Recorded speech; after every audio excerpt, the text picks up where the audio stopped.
আসসালামু আলাইকুম এভরিওয়ান, সবাই কেমন আছেন? আলহামদুলিল্লাহ, আমরাও ভালো আছি।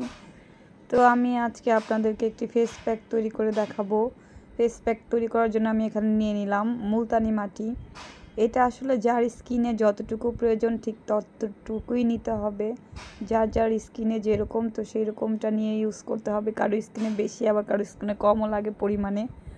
তো যতটুকু পরিমাণে দরকার তো ততটুকুই নেবেন। আমি এখানে 1 চা চামচ নিয়ে নিলাম মুলতানি মাটি গুঁড়ো, কারণ আমার ফেসের জন্য এতটুকুই দরকার। তারপরে আমি এখানে নিয়ে নিব লাল চন্দন গুঁড়ো।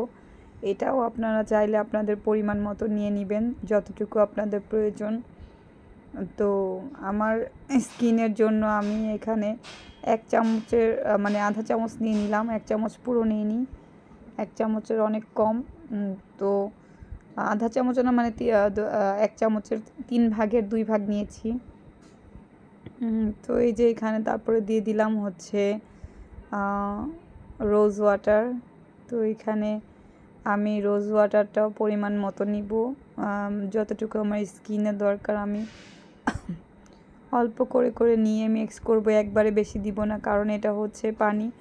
তো এটা যদি আমি বেশি দিয়ে দিই তো পাতলা হয়ে গেলে আবার সমস্যা।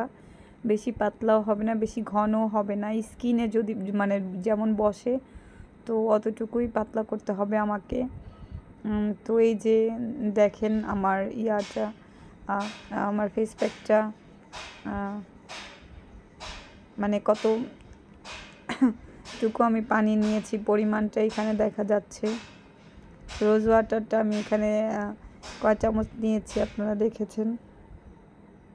তো এতটুকু হলেই হবে। আপনারা সবাই দেখেন যে এটার পরিমাণটা এমন হলেই ঠিক আছে স্কিনের জন্য। আমারটা বেশি পাতলাও হয়নি, বেশি ঘনও হয়নি, মানে মোটামুটি একটা ভাব আছে।